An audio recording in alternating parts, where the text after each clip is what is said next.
Shalom Bethlehemers, selamat datang di ibadah online GSD Bethlehem. Puji Tuhan untuk 1 minggu yang telah kita lalui. Senang sekali karena hari ini kami dapat kembali menjumpai Bapak Ibu Saudara semua dalam ibadah online. Doa dan harapan kami, Bethlehemers semua ada dalam keadaan yang baik dan senantiasa ada dalam perlindungan Tuhan. Amin. Tema gereja kita dalam kuartal yang kedua ini adalah mengenai Connected with the Family of God. Dan secara spesifik, di bulan Juni ini kita sedang belajar mengenai life. Kami rindu agar semua Bethlehemers dapat terhubung lebih erat dalam komunitas rohani sebagai satu keluarga Allah, saling membangun dan bertumbuh bersama dalam kasih Kristus, dan pada akhirnya akan berdampak bagi kota kita. Tetaplah terhubung dengan kami melalui aplikasi GSD Bethlehem yang dapat diunduh melalui App Store atau Play Store. Atau dapat juga menghubungi WhatsApp Sekretariat Gereja, dan jangan lupa untuk mengikuti update terbaru seputar kegiatan gereja di berbagai platform media sosial GSD Bethlehem. Termasuk kunjungi website kami di www.gsdbethlehem.or.id. Mari siapkan hati, pikiran, dan seluruh keberadaan kita untuk beribadah bersama-sama pada hari ini. Dan kita akan memulainya di dalam doa. Mari kita berdoa. Allah Bapa kami yang sangat baik, yang kami kenal di dalam nama Tuhan Yesus Kristus, hari ini kami mengucap syukur karena kami masih bisa bersama-sama untuk beribadah. Meskipun secara online, tapi kami percaya dimanapun kami berada, ada hadirat Tuhan di tengah-tengah kami. Dan ketika hadirat Tuhan itu ada di tengah-tengah kami, maka sesuatu yang luar biasa akan terjadi, terobosan-terobosan baru akan terjadi dalam kehidupan kami. Hari ini Tuhan, kami membuka hati dan pikiran kami, menyiapkan seluruh keberadaan kami untuk kami bisa beribadah bersama-sama.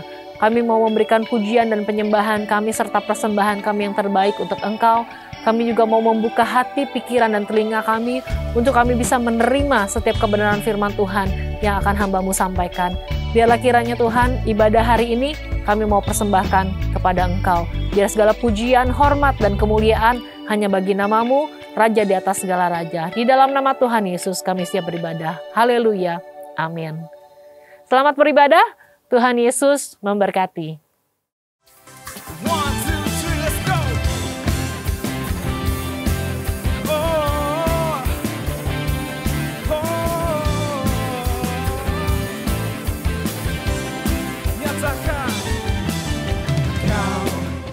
Jaga hidupku, iringi setiap langkahku, selalu ku percaya padamu, tak pernah kau biarkan ku berjalan sendiri. Firman-Mu pelita hatiku, katakan ajak kau Tuhan. Amin. Kau hebat, yes, Bethlehem, come on. Kau Tuhan yang berkuasa, Sang pemilik dunia, tiada bandingannya. Kau Tuhan yang berkasa, pencipta semesta, ku kagumkan karya-Mu.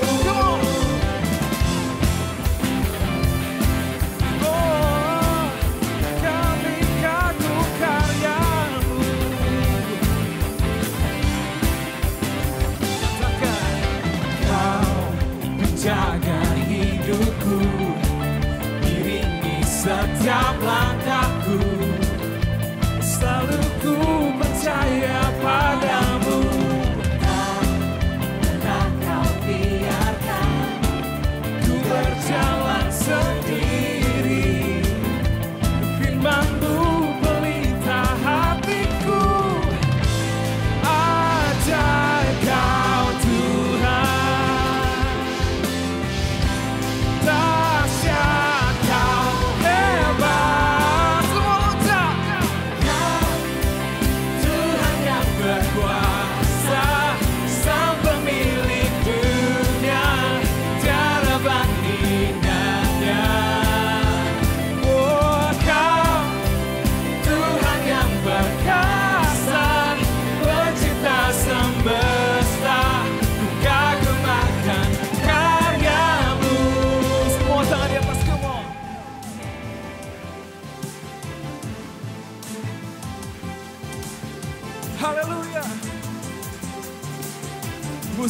Tuhan, come on.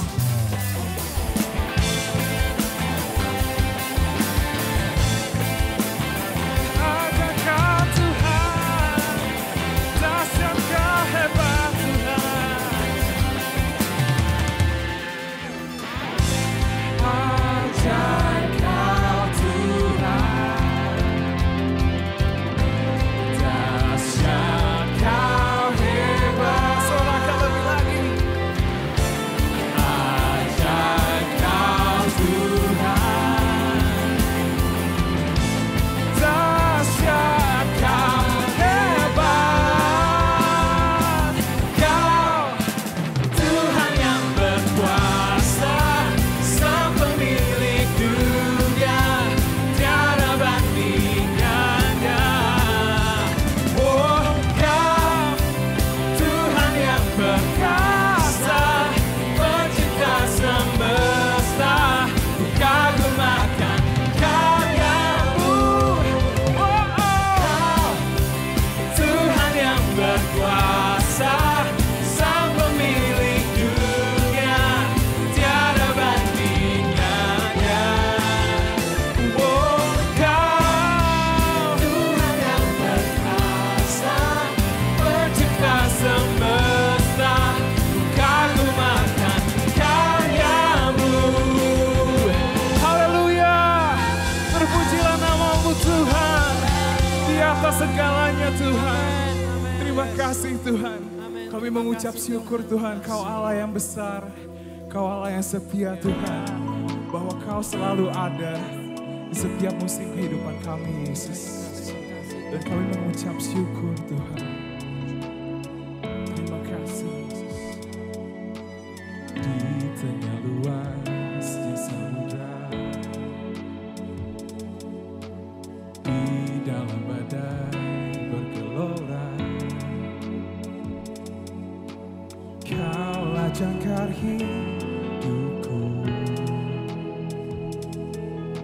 Sekalipun ku goyah,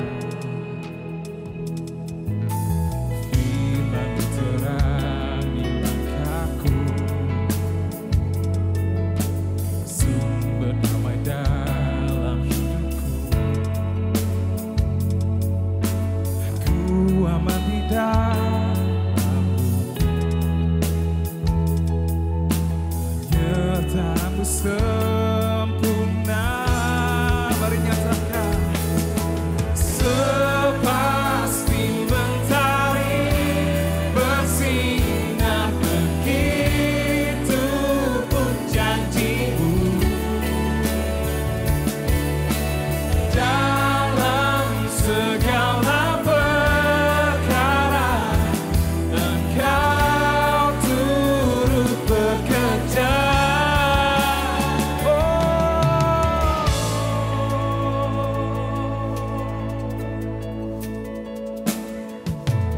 Firman-Mu terangi langkahku,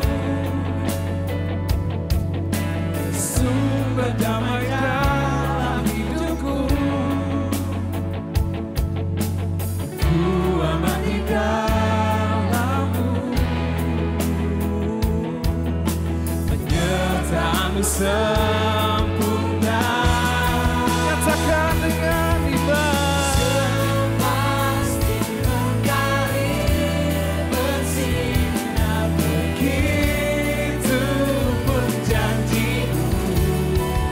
Oh, dalam segala perkara, Engkau turut bekerja.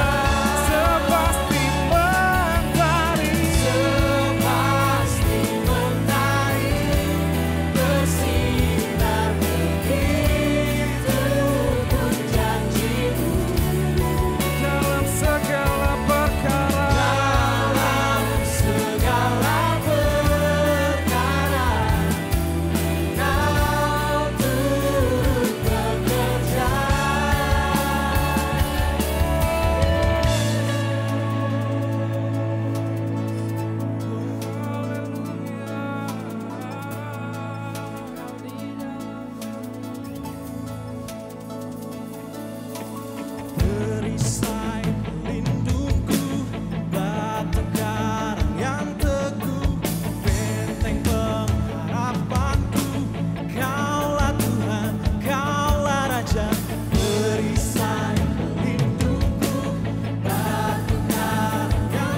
Tuhan Yesus, terima kasih buat kesempatan hari ini. Engkau sudah berbicara, memberikan kami kekuatan. Sepasti mentari bersinar, demikianlah janjimu selalu ada dalam setiap kehidupan kami. Mengucap syukur sekali buat penyertaan Tuhan atas kehidupan kami. Sementara kami akan mendengarkan kebenaran firman-Mu, berikan hati yang untuk mentaati seluruh kebenaran firman Tuhan. Ambil alih waktu-waktu ini, dimanapun kami berada, apapun yang sedang kami lakukan, firman-Mu berkuasa dalam kehidupan kami. Terima kasih Tuhan Yesus, dalam nama Yesus kami menyerahkan doa ini. Amin. Selamat hari Minggu buat Bapak Ibu, teman-teman sekalian, dimanapun Bapak Ibu berada. Saya percaya dan meyakini bahwa Tuhan kita tetap Tuhan yang baik dalam setiap kehidupan kita. Jadi kalau Bapak Ibu ada di rumah, di perjalanan atau di tempat-tempat lain, saya berdoa tetap sementara saudara mendengarkan firman Tuhan ini, saudara akan menerima sesuatu daripada Tuhan. Karena saya percaya bahwa sepatah kata dari firman Tuhan itu sanggup akan mengubah seluruh rangkaian jalan kehidupan kita semua. Masih dalam tema Connected to the Family of God, terkoneksi dengan keluarga Tuhan. Pada kesempatan kali ini saya akan menyodorkan sesuatu buat Bapak Ibu Saudara sekalian. Biar ini boleh menjadi berkat, boleh menjadi pencerahan, boleh berbicara bagi kehidupan kita semua. Kejadian pasal yang pertama, ayat yang ke-26, ayat ke-27. Kita kembali lagi pada kitab awal di Alkitab, bahwa Kejadian 1 ayat 26-27 berkata begini. Berfirmanlah Allah, baiklah kita menjadikan manusia menurut gambar dan rupa kita, supaya mereka berkuasa atas ikan-ikan di laut dan burung-burung di udara, dan atas ternak dan atas seluruh bumi, dan atas segala binatang melata yang merayap di bumi. Ayat ke-27, maka Allah menciptakan manusia itu menurut gambarnya. Menurut gambar Allah diciptakannya dia, laki-laki dan perempuan diciptakannya mereka. Sekali lagi saya berbicara tadi bahwa kita masih berbicara mengenai terkoneksi kepada keluarga Tuhan, berbicara mengenai life, berbicara mengenai komunitas. Nah, ada satu hal penting yang pertama yang mau saya sodorin buat Bapak Ibu Saudara sekalian. Hal yang sangat fundamental, hal yang sangat paling mendasar, based on this verse, berdasarkan ayat ini, berdasarkan kitab Kejadian 1, 26-27. Poin pertama yang mau saya sodorkan adalah gini, Tuhan adalah Tuhan atas hubungan. Tuhan adalah Tuhan atas hubungan. Apa maksudnya? Nah, dari ayat di atas kita bicara bahwa waktu Tuhan menciptakan saya dan saudara manusia, waktu Tuhan menciptakan kita manusia, kita itu diciptakan segambar dan serupa dengan Dia. Tuhan menciptakan kita itu segambar dan serupa dengan Dia. Mengapa Tuhan kemudian menciptakan manusia berbeda dengan menciptakan makhluk yang lain? Khusus untuk manusia Tuhan menciptakannya segambar dan serupa. Dan kenapa Tuhan ciptakan manusia segambar dan serupa? Alasannya karena satu. Karena hanya yang segambar dan serupa yang bisa berkomunikasi. Karena hanya yang segambar dan serupa yang bisa memiliki hubungan, bukan cuma memiliki hubungan, tapi membangun kehidupan, membangun hubungan itu menjadi lebih dalam. Mohon maaf kalau saya pakai ini. Yang sejenis, yang satu model, itu yang bisa kemudian memiliki hubungan, berrelationship. Contoh paling gampang, kenapa kemudian kucing selalu bertengkar dengan anjing? Ya karena mereka beda spesies. Mereka beda spesies, mereka beda jenis, mereka dari dua hal yang berbeda, dua kerajaan binatang yang berbeda mungkin ya kalau dalam bahasa biologi. Dua spesies yang berbeda ya, makanya mereka selalu bertengkar. Nah itu sebabnya kemudian kenapa Tuhan menciptakan kita segambar dan serupa, itu menunjukkan bahwa Dia memiliki keinginan. Dia memiliki kerinduan untuk memiliki hubungan, untuk membangun hubungan, untuk kita menyebutnya untuk membangun hubungan yang dalam, yang intim bersama dengan kita manusia. Bahkan untuk menciptakan manusia. Buat yang lain Tuhan kan cuma berfirman lewat perkataannya. Tapi untuk menciptakan manusia, Alkitab tulis Tuhan mengambil debu tanah. Dia menggunakan tangannya untuk membentuk manusia. Itu pun berarti bahwa manusia adalah makhluk yang mulia lebih daripada yang lain. Manusia makhluk yang mulia, manusia jauh lebih berharga dari apapun juga. Dan di mata Tuhan, manusia adalah sangat berharga. Itu sebabnya waktu Dia ciptakan segambar dan serupa, Tuhan kepengen untuk menjalin hubungan, membangun hubungan itu dengan manusia. Membangun sebuah hubungan yang dalam, membangun sebuah hubungan yang intim dengan manusia. Dan saudara mengerti juga, di Kejadian 3 berbicara mengenai bagaimana ketika dosa masuk dalam kehidupan manusia, hal pertama yang dirusak kan hubungan. Betul gak sih? Saudara boleh dibaca di Kejadian pasal yang ketiga, hal pertama yang dirusak oleh dosa adalah hubungan dengan Tuhan dirusak. Karena hubungan dengan Tuhan dirusak, kemudian hubungan dengan manusia dirusak. Kemudian yang ketiga adalah hubungan dengan alam dirusak. Jadi ketika dosa masuk dalam hidup manusia, yang dirusak adalah hubungan.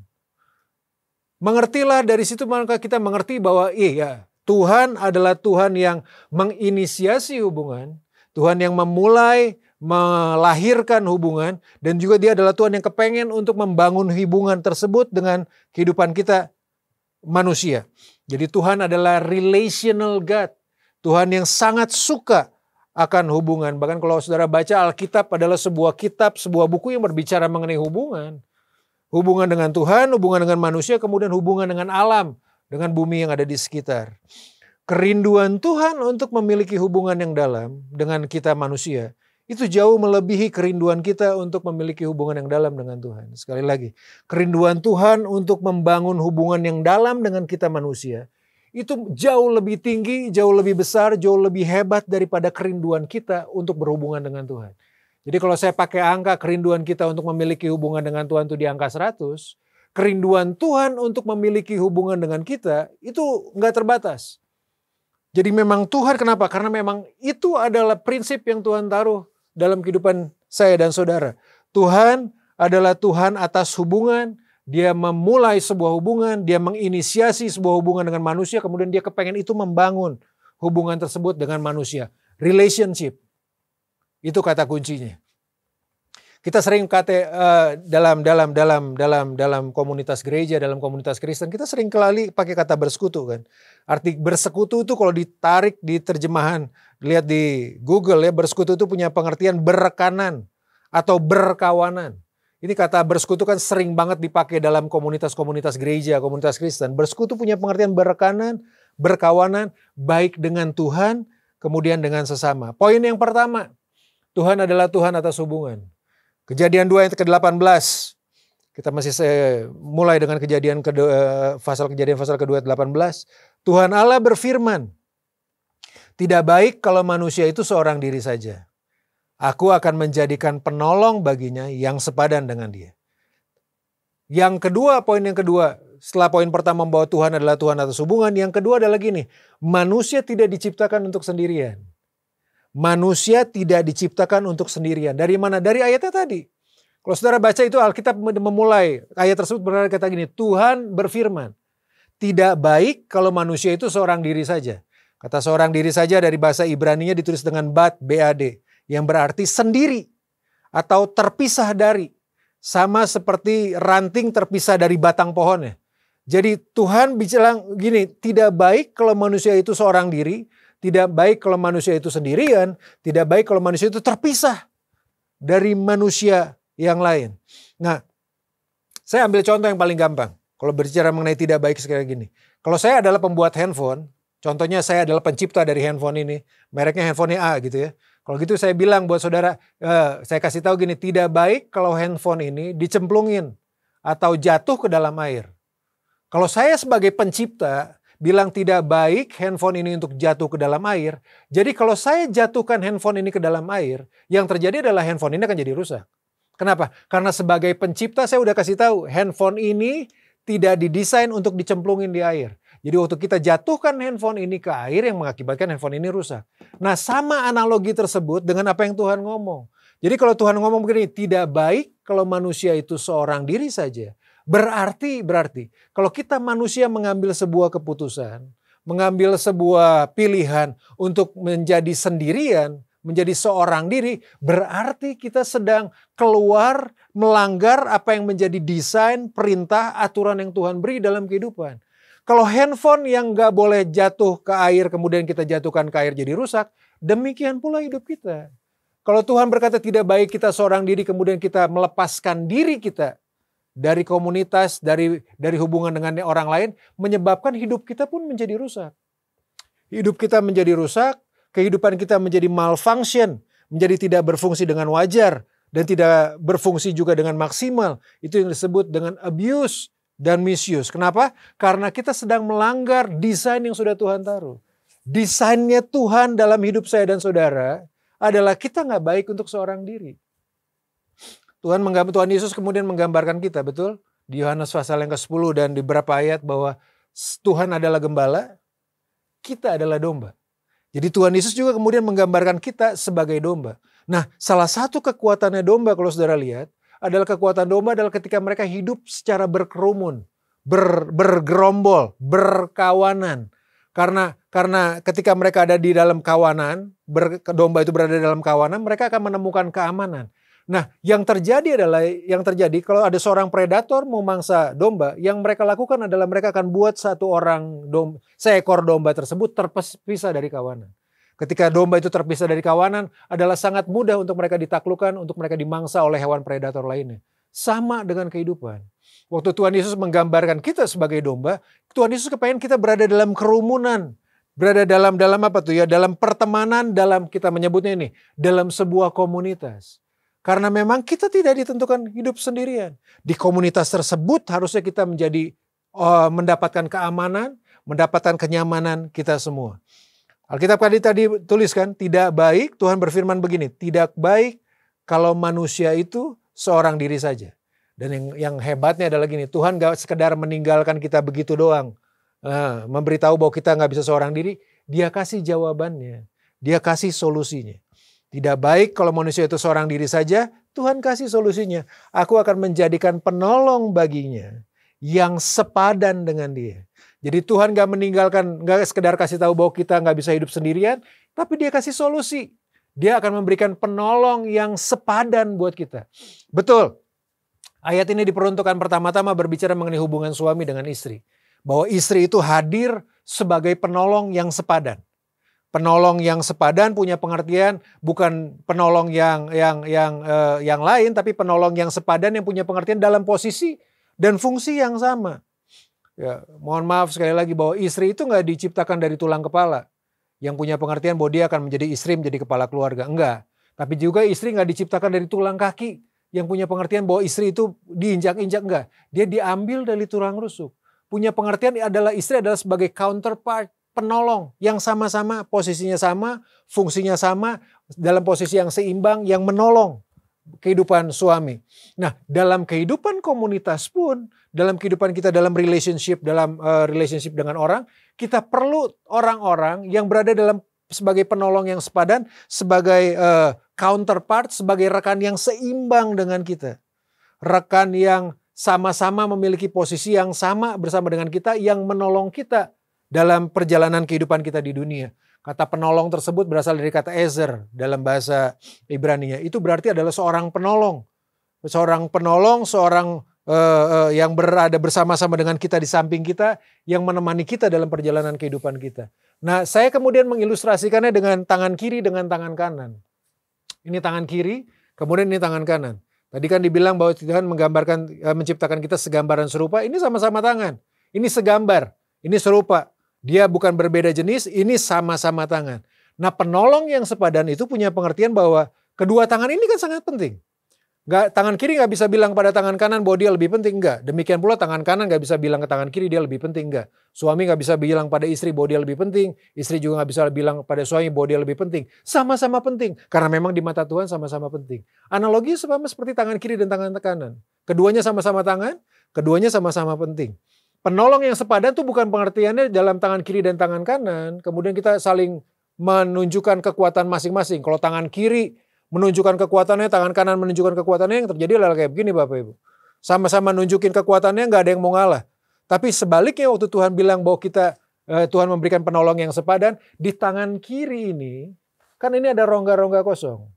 Sama pula di tangan kanan ada rongga-rongga kosong. Yang Tuhan inginkan menjadi penolong yang sepadan adalah begini. Tangan kiri dan tangan kanan. Tangan kiri akan mengisi rongga kekosongan tangan kanan. Demikian pula tangan kanan akan mengisi rongga kekosongan tangan kiri. Dan yang terjadi ketika penolong yang sepadan ini terjadi adalah kita akan menggenggam sama-sama. Jadi kita itu dalam penolong yang sepadan itu berbicara bahwa orang tersebut akan kemudian menutup atau menolong dalam kelemahan saya, sementara kekuatan saya pun akan menolong kelemahan orang lain. Yang terjadi adalah genggaman tangan. Bukan saling mendorong dengan kekuatan masing-masing, tapi saling mengisi kelemahan masing-masing dengan kekuatan yang sebaliknya. Nah, itu arti penolong yang sepadan. Ezer kenegdo namanya dalam bahasa Ibrani-nya. Seorang penolong sepadan yang sama-sama menguatkan. Nah, komunitas-komunitas seperti begini yang kemudian Tuhan inginkan. Kualifikasi apa kemudian dari sepadan itu? Dari mana kita bisa ambil kualifikasi atau gambaran dari sepadan itu yang tadi Tuhan ngomong? bahwa aku akan memberikan kepada kamu penolong yang sepadan. Penolong atau komunitas yang sepadan, kualifikasi adalah menurut standar firman Tuhan. Gak ada yang lain. Karena kan tadi bilang bahwa Tuhan Allah berfirman, tidak baik manusia seorang diri saja. Aku, kata Tuhan, akan memberikan penolong yang sepadan. Jadi kata sepadan itu kualifikasinya, gambarannya, persyaratannya, atau kita sebut spesifikasi kata sepadan itu adalah spesifikasi menurut firman Tuhan. Spesifikasi menurut Tuhan. Karena kenapa? Karena Tuhan kan yang nyiptain manusia. Tuhan yang menciptakan keluarga, Tuhan yang menciptakan komunitas. Kualifikasi sepadan tersebut harus sesuai dengan standar dan firman-Nya Tuhan. Filipi pasal yang kedua, ayat yang pertama dan ayat yang kedua berkata gini. Jadi karena dalam Kristus ada nasihat, ada penghiburan kasih, ada persekutuan roh, ada kasih mesra dan belas kasihan. Karena itu sempurnakanlah sukacitaku dengan ini. Hendaklah kamu sehati sepikir dalam satu kasih, satu jiwa, satu tujuan. Paulus sedang berbicara mengenai kehidupan komunal, kehidupan persekutuan, kehidupan orang percaya. Karena ayat kedua berkata gini, hendaklah kamu sehati sepikir dalam satu kasih, satu jiwa, satu tujuan. Gimana caranya? Ayat yang pertama bilang, karena dalam Kristus. Makanya saya bilang tadi ya, ukuran kata sepadan seimbang itu adalah ukurannya adalah firman Tuhan. Ukurannya adalah dalam Kristus. Karena dalam Kristus itu disebutkan tadi. Karena dalam Kristus itu ada nasihat, ada penghiburan kasih, ada persekutuan roh, ada kasih mesra. Itu tulis bahasa Inggrisnya tenderness, kelemah lembutan, dan juga ada belas kasihan. Sepadan itu adalah punya pengertian adalah semua yang tadi saya sebutkan itu tadi di awal, di atas yang ada di dalam Kristus itu terjadi. Pertama-tama memang terjadi di keluarga, ini bicara suami istri, tapi ini juga terjadi dalam komunitas rohani. Komunitas di mana Kristus ada. Loh, komunitas di mana Kristus ada kan komunitas rohani. Komunitas-komunitas di mana Kristus ada, 2 atau 3 orang berkumpul dalam namaku, di situ aku hadir, itu kan komunitas rohani. Di mana Kristus hadir. Komunitas Kristus tersebut adalah yang kemudian muncul nasihat, penghiburan kasih, persekutuan roh, kasih mesra, dan belas kasihan. Sepadan tersebut berasal daripada firman Tuhan. Ukurannya adalah dalam Kristus. Yang menarik adalah begini. Selama Tuhan Yesus ada di dalam dunia, waktu dia memulai perjalanan pelayanannya di dunia umur 30 tahun lebih, dia memilih 12 orang murid loh. Punya pengertian kan? Dia sebetulnya bisa melakukan itu seorang diri, apakah bisa? Iya, tapi kemudian dia nggak melakukan itu seorang diri. Dia kemudian mengambil beberapa orang dari 12 orang itu, 12 orang yang itu dia pilih kemudian menjadi muridnya. Bahkan Yesus ketika memulai pelayanan ke dunia untuk menebus dosa manusia, menyelamatkan manusia, dia pilih orang. Dia pilih komunitas di mana komunitas tersebut dia akan muridkan untuk kemudian mengubah dunia. Dia the Son of God, anak Allah. Tapi dia memilih mengambil manusia untuk menjalankan, untuk sama-sama menjalankan misi ke dunia. Di perjalanan awal pelayanan Tuhan Yesus, Tuhan pilih manusia, komunitas pertemanan manusia tersebut untuk memulai perjalanannya. Kemudian di yang terakhir pula, ketika saudara lihat nanti di Taman Getsemani, sebelum Yesus disalibkan, Alkitab tulis setelah Yesus makan malam, perjamuan makan malam, kemudian Yesus berangkat ke Taman Getsemani. Dia nggak sendirian berangkat, dia bersama dengan murid-muridnya. Bahkan ayat itu kemudian muncul kan buat 3 orang yang dia panggil. Petrus, Yohanes, Yakobus. Tidakkah kamu sanggup berjaga-jaga dengan aku 1 jam saja? Karena roh memang penurut tetapi daging lemah. Itu menunjukkan bahwa di masa terakhir kehidupannya. Sementara dia akan doing the final mission. Dia akan melakukan misi dia yang terakhir. Untuk kemudian disalibkan menjadi tebusan bagi orang banyak. Dia dikelilingin oleh komunitas. Dia nggak sendirian. Dia kelilingi oleh komunitas, oleh pertemanan yang sepadan itu tadi. Seringkali saya menemukan bahwa kita menemukan. Kalau kita lagi terluka, kalau kita dalam kesukaran, kalau kita sedang berhadapan dengan pergumulan apapun juga, yang terjadi adalah kita seringkali menarik diri dari komunitas tersebut. Dari komunitas, dari perkumpulan-perkumpulan rohani tersebut. Salah itu ternyata. Belajar dari apa yang Yesus lakukan sebelum dia disalibkan. Gak pernah ada orang yang disalibkan sama seperti dia. Sebelum dia mengalami hal yang paling berat yang sedang dia alamin. Disalib, kemudian didera segala macam. Dia kemudian meminta berada dalam komunitas, dalam perkumpulan murid-muridnya. Cara itu kemudian harusnya kita dapat ya. Jadi kalau saudara dan saya sedang berada dalam pergumulan, dalam kesukaran, jangan lepasin diri keluar dari komunitas. Sebaliknya beradalah dalam komunitas yang sepadan tersebut, buka diri untuk terima, untuk masukan-masukan pertolongan dari orang-orang yang ada dalam komunitas tersebut. Bukankah Amsal 27 ayat 17 berkata begini, sebagaimana besi menajamkan besi, orang menajamkan sesamanya. Dalam komunitas yang disebut komunitas rohani tersebut, komunitas di mana Kristus ada tersebut, besi akan menajamkan besi. Satu besi nggak bisa menajamkan dirinya. Sendirian besi yang cuma satu biji dia nggak bisa menajamkan dirinya. Tapi ketika dia bertemu dengan besi-besi yang lain, mereka akan saling menajamkan. Itu punya pengertian waktu saudara berada dalam komunitas yang tepat, komunitas di mana Kristus ada di dalamnya, bagi komunitas di mana tadi dibilang ada nasihat, persekutuan roh ada di dalamnya, karakter kita kemudian akan dibangun. Karakter kita kemudian akan dibentuk. Kita akan belajar untuk saling mengasihi. Kita akan belajar untuk saling mengampuni. Kita akan belajar untuk saling mengerti keadaan orang lain. Ada begitu banyak hal yang terjadi dalam komunitas di mana Kristus ada. Supaya apa? Ujungnya supaya karakter kita yang tadi saya sebutin di awal menjadi semakin segambar dan serupa dengan Tuhan. Besi menajamkan besi, orang menajamkan sesamanya. Dalam komunitas yang tadi disebutkan oleh Rasul Paulus tersebut, di dalam Kristus tersebut, udah disiapin semuanya. Penghiburan kasih, nasihat, persekutuan roh, kasih mesra, dan belas kasihan, ada semuanya di dalam Kristus. Kalau begitu, kalau Tuhan adalah Tuhan atas hubungan, kalau manusia adalah manusia yang gak bisa berjalan hidup sendirian di dalam dunia, bagaimana tadi saya udah bilang, Yesus pula melakukan hal yang sama. Tuhan Yesus juga berada dalam komunitas, dalam pertemanan, dalam persahabatan dengan murid-muridnya. Kita perlu mencari komunitas rohani seperti kayak gini. Hal praktisnya, kita perlu cari komunitas-komunitas rohani yang seperti gini. Yang ada di dalam Kristus seperti kayak gini. Bukan cuman kita sekedar cari komunitas tersebut. Kalau sekarang saudara berada dalam komunitas, jadilah komunitas seperti ini. Jadilah komunitas di mana Kristus ada seperti ini. Saya suka satu pendeta E.R. Bernard berkata gini, you don't grow in isolation, you grow in community. Kita itu nggak bertumbuh dalam isolasi, dalam ketersendirian. Justru kita bertumbuh dalam komunitas. Kita bertumbuh dalam persahabatan, dalam pertemanan. Tapi standarnya kan udah jelas. Standarnya adalah dalam Kristus. Itu disebut dengan komunitas rohani. Ayat yang terakhir buat Bapak Ibu Saudara sekalian, Pengkhotbah pasal yang keempat. Ditulis oleh raja paling bijaksana yang pernah ada di dunia yang namanya Salomo. Pengkhotbah pasal yang keempat, ayat yang ke-9 dan ayat yang kedua sampai ke-12. Berdua lebih baik daripada seorang diri. Karena mereka menerima upah yang baik dalam jeripaya mereka.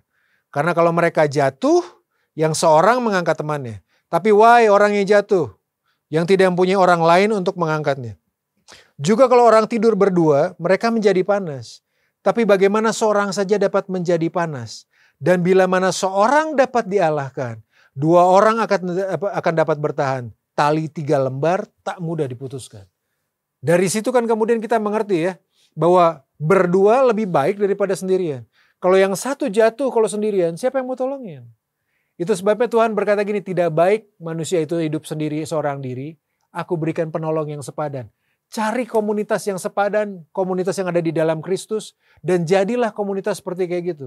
Jangan melepaskan diri saudara dari persahabatan, dari persekutuan dengan saudara-saudara seiman. Karena waktu kita melepaskan diri kita dari persekutuan orang-orang yang seiman, persekutuan rohani kita adalah sangat gampang kita untuk dikalahkan oleh kehidupan. Sangat gampang kita untuk dikalahkan oleh tipu daya iblis. Betul, komunitas tersebut bukan komunitas orang yang sempurna. Tapi di komunitas tersebut adalah kita belajar untuk setiap hari, belajar untuk menjadi semakin serupa, segambar dengan Tuhan. Saya berdoa biar firman ini memberkati Bapak Ibu Saudara sekalian.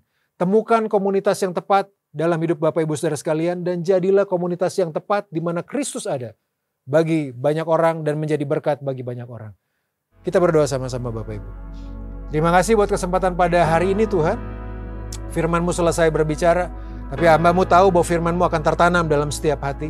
Menolong buat teman-teman Bapak Ibu mungkin yang sedang berada dalam persekutuan, dalam pertemanan yang salah. Izinkan kami pada hari ini untuk kembali balik lagi, menemukan kembali tujuan hidup kami dalam persekutuan, dalam pertemanan, dalam komunitas yang tepat di mana Kristus ada. Dalam life group, di GSIA Bethlehem secara khususnya. Terima kasih Tuhan. Tuhan akan menolong kami semua supaya kami hidup sejalan, segambar, dan seturut dengan kehendaknya Tuhan. Supaya kami semakin hari setiap makin dibentuk segambar dan serupa dengan Tuhan. Berbicaralah buat kami sekalian. Tuhan akan menolong kehidupan kami semua pribadi lepas pribadi.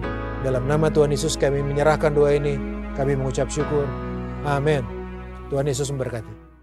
Sepasti mentari, come on, bersinar, begitu pun janjimu dalam segala perkara.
Puji Tuhan untuk kebenaran firman Tuhan yang sudah kita dengar.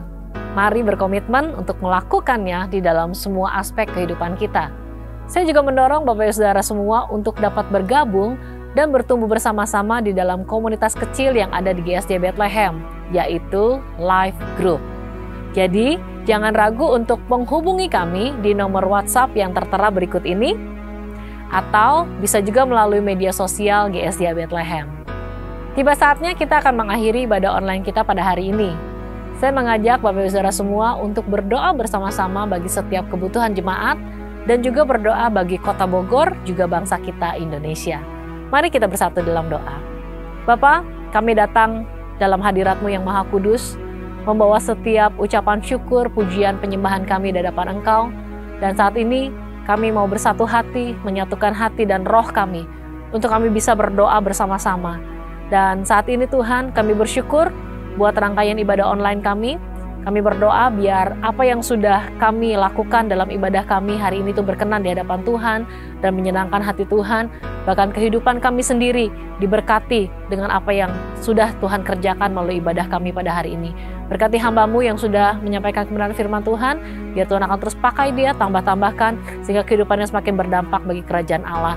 Kami juga berdoa bahwa setiap persembahan yang sudah jemaat-Mu berikan, Tuhan akan memberkati setiap usaha, pekerjaan, apapun profesi jemaat-Mu Tuhan, Tuhan akan memberkati ibu rumah tangga, anak-anak yang masih sekolah, juga yang sedang berkuliah Tuhan, yang bekerja di perusahaan, karyawan, semua Tuhan yang berdagang, semua diberkati Tuhan dalam nama Tuhan Yesus. Kami mengucap syukur Tuhan, dan hari ini kami bersama-sama kami mau berdoa buat setiap kebutuhan jemaat Tuhan. Mungkin ada saat ini di antara mereka yang sedang sakit, kami berdoa biar Tuhan akan jamah, sembuhkan, pulihkan keadaan mereka di dalam nama Tuhan Yesus. Mereka sedang yang ada di dalam pergumulan, tantangan dalam kehidupan, kami percaya bahwa kekuatan Allah akan melingkupi kehidupan mereka. Mereka akan terus berharap kepada Tuhan. Iman mereka semakin kuat untuk mereka tetap percaya bahwa ada pertolongan dari Tuhan yang akan mereka terima. Dan mereka akan hidup keluar sebagai orang-orang yang lebih dari pemenang. Tuhan, kami juga berdoa buat Kota Bogor, kota kami yang kami kasihi. Biar damai sejahtera Tuhan juga ada atas kota kami, atas bangsa kami, atas pemerintahan di bangsa Indonesia. Kami berdoa sungguh-sungguh ada roh yang takut akan Tuhan di atas semua pemimpin bangsa kami. Sehingga semua orang yang dipercayakan Tuhan untuk memimpin bangsa dan kota kami, sungguh-sungguh mereka akan melakukannya karena mereka mengasihi masyarakat dan warga yang mereka pimpin. Biar nama Tuhan dipermuliakan lewat setiap apa mereka lakukan.